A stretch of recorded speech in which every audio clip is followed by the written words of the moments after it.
Yesterday was unbelievable. It really was. I think it's and sometimes people can get carried away with themselves, but I thought that Nance and Faldo did a tremendous job of talking about the very fact of greatest accomplishment he's ever had in his golf career to win a major at that tournament.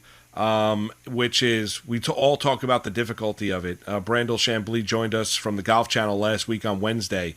Talked about how tough this course is, especially when the winds are playing, how long the course is. And you see in a final grouping, Maggie, where he's there with Brooks Koepka. I know only a couple months from that knee surgery, he didn't play particularly well in the Masters, but I mean Koepka is a four-time major winner and an absolute machine, and we've seen him. And to see Mickelson be able to handle it, I thought Faldo mentioned it, to have the nerves. It's one thing to physically be there, but to have the nerves at 50, to be able to handle the stress, be able to make the putts, to do what you need to do to manage that course, that round yesterday. It's something I'll never forget. Now I'm a huge Mickelson fan. I am. Watching it last night as I had to DVR the start of the Knick game because the coverage went past 7 o'clock Eastern time.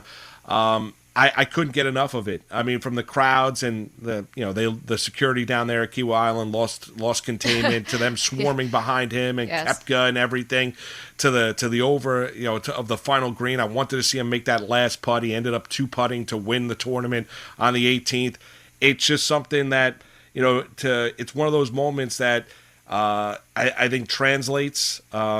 And I think it's one of those moments that I'll never forget as a sports fan. I really won't. I mean, it's that kind of moment. I think it should inspire other guys that are, Tiger Woods, if he's able to come back from injury, and ever come back from this latest, the car crash and the foot surgery and everything like that. We'll see if Tiger Woods ever plays golf again. But he sent out a nice tweet to see the celebratory mood. I mean, my wife said it best. Imagine just feeling that kind of love as a player.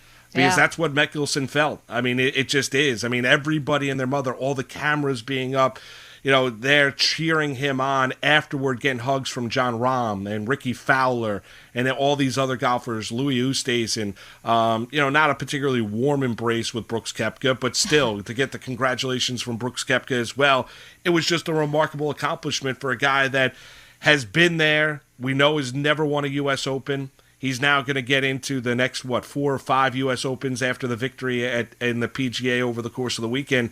It was history. It was just an unbelievable scene on Sunday to have him not only have the 54-hole lead, but to win that PGA championship, Maggie. It was just remarkable.